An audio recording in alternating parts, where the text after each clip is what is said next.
నుంచి మనకు చెప్పింది కొత్త విషయాలు కూడా అడగాలి. చెప్పినా కొంటారు ప్రకారం చెప్పండి.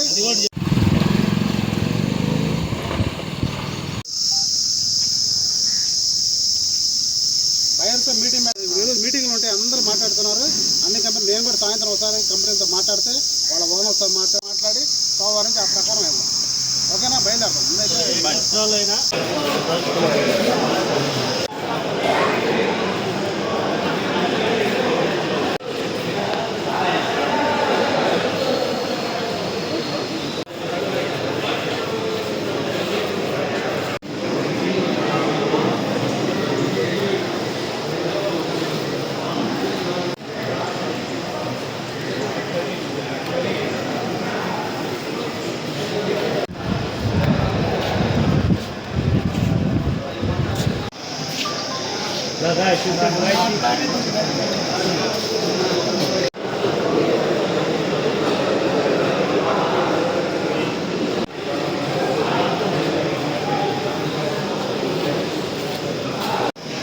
నా పేరు మూలి వెంకయ్య, ఏపీ రైతు సంఘం జిల్లా కార్యదర్శిగాను మరియు డీసీపల్లి టొబాకో బోర్డు రైతు సంక్షేమ అధ్యక్షుడిగా పనిచేస్తున్నాను. ఈరోజు ప్రధానంగా రైతులు పొగాకు అమ్ముకునే దాంట్లో భాగంగా నిరసన తెలియజేయడం జరిగింది. ఆ నిరసన తెలియజేసే సందర్భంగా వచ్చే ప్లాట్ఫారం ఆపి తర్వాత బయలుతో సూపరింటెండెంట్ వాళ్ళతో బోర్డు సిబ్బంది వాళ్ళతో మాట్లాడి మళ్ళా రాసింగ్ జరిగేదానికి అవకాశం కల్పించారు. సరే, దీని అన్నిటికీ ప్రధానమైన కారణం ఏంటంటే ఈరోజు ఎవరైతే ఏ కంపెనీలు అయితే మేము కొంటామని ఇండెక్స్ ఆర్డర్ ఇచ్చారో ఆ కంపెనీ వాళ్ళు ఇక్కడ కొనుగోలుకు సరిగా రావడం. అదే రకంగా మామూలుగా వాళ్ళు ఇచ్చిన పర్మిషన్ ఇచ్చిన మేరకు దాన్ని కూడా సరైన పద్ధతిలో అంటే 36 క్వింటాలు పర్మిషన్ ఇచ్చారు, దాన్ని కూడా సరైన పద్ధతిలో కొనే పరిస్థితి లేకుండా ఉంది.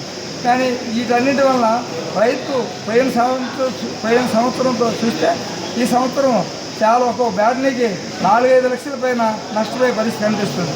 పోయిన సంవత్సరము 28,000 రూపాయలు ఫస్ట్ ఏ క్వాలిటీ పొగాకు రేటు ప్రారంభించారు. కానీ చివరకు పోయాక 34-35,000 కూడా కొన్న పరిస్థితి ఉంది. అందుకని రైతులు ఈ సంవత్సరం కనీసం 30,000 పైన కొనకుండా పోతారని ఆశతో రైతులు ఉంది. కానీ అసలు పెట్టడమే 25,000 రూపాయలు పెట్టారు. ఆ 25,000 రూపాయలు కూడా ఎక్కడో కొనాలి, ఎక్కడో ఒక చెప్పు అర చెప్పు కూడా 25,000 కొనకుండా చాలా 20,000 కాడి నుంచి చాలా దారుణంగా తగ్గించేస్తున్నారు. రైతులు చెక్కులు తెచ్చుకోమంటున్నారు, వడ్డల సోకం కొని సోకం వదిలేస్తున్నారు. వదిలేసి ఒక్కో చెక్కును 4-5 దగ్గరలుగా పగలగొట్ట గందరగోళం చేస్తున్నారు. ఆ చెక్కును రైతు ఇంటికి ఎత్తుకొని పోవాలంటే విపరీతమైన ఇబ్బంది ఉంది. అందువల్ల రైతులందరూ సూచించేది ఏంటంటే మీరు చెప్పిన క్వాలిటీ తెచ్చుకుంటాం, మీరు చెప్పిన చెక్కులే తెచ్చుకుంటాం, మా చెక్కులను పద్ధతిగా కొనండి అనే రకంలో రైతులు తెలియజేశారు. అట్నే కొంటామనే రకంలో ఒక హామీ ఇచ్చి మళ్ళా ప్లాట్ఫారం జరుగుతుంది. రేపు సోమవారం పంట నియంత్రణ ఫస్ట్ గవర్నమెంట్ చేయాల్సింది. బోర్డు వాళ్ళు కానీ గవర్నమెంట్ కానీ పంట నియంత్రణ చేయాలి. ఇంతవరకు కొంటాం, ఇంతవరకు ఈ రేట్ ఇస్తామనే దాంట్లో ఉంటే ఈరోజు ఇటువంటి పరిస్థితి రాదు. ఏదైనా రైతుకు ఆశ వస్తుందంటే 2 ఎకరాలు ఎక్కువ వేసుకుంటారు, పండించుకుంటారు. దానివల్ల ఫస్ట్ చేయాల్సింది గవర్నమెంట్ ప్లస్ బోర్డు వారు వీళ్ళు ఇన్ని క్వింటాల వరకు ఈ రేటు కొంటాం, తర్వాత మాకు తెలియదంటే పంట నియంత్రణ ఉంది. దాంట్లో గిట్టుబాటు ధర ఇస్తే రైతులు నష్టపోరు, వ్యాపారస్తులు నష్టపోరు. ఆ విధంగా బోర్డు వారు కానీ గవర్నమెంట్ కానీ చర్యలు తీసుకుంటే బాగుంటుందని నా అభిప్రాయం. సార్, ఆంధ్రప్రదేశ్ రైతు సంఘం నెల్లూరు జిల్లా సహాయ కార్యదర్శిగా ఉన్నాను. మిత్రులారా, ఇది కానీ గమనిస్తే అసలు పొగాకు వేలానికి ఒక నిర్దిష్టమైనటువంటి గైడ్లైన్స్ లేవనేది అర్థమవుతుంది. పొగాకు పండించే రైతు పొగాకు ఖర్చులు వ్యవహారం ఆయన అంచనా వేసి ఈ ధర కావాలని కోరుకుంటాడు. అయితే ఈ ధర రాకపోయినా కూడా నష్టం లేకుండా ఉంటే సంతోషంగానే అమ్ముకుంటూ వస్తున్న స్థితి అనేక సంవత్సరాల నుంచి జరుగుతుంది. అయితే ఈ సంవత్సరం పోయిన సంవత్సరం విపరీతమైనటువంటి ఆయన అనుకున్న రైతు అనుకున్న దానికి భిన్నమైనటువంటి ధర ఇక్కడ బయర్లు ఫిక్స్ చేయడం వల్ల ఈరోజు ఆందోళన చేయాల్సి వచ్చిన పరిస్థితి.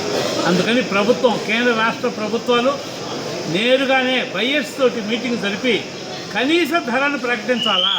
కనీస ధర ప్రకటించకపోతే మెట్ట ప్రాంతాల్లో రైతులు కొన్ని వందల మంది చేస్తే తప్ప దేవుని ఇక్కడికి వచ్చేటువంటి స్థితి లేదు. కనుక ఒక గైడ్ లైన్స్ని పొగాకు విక్రయానికి వచ్చే లోపల ఈసారి అయినా సరే వచ్చే సంవత్సరం అయినా సరే గైడ్లైన్స్ ఫ్రేమ్ చేసి కనీస ధరను ప్రకటించాలని చెప్పని రైతు సంఘం తరఫున డిమాండ్ చేస్తున్నాం.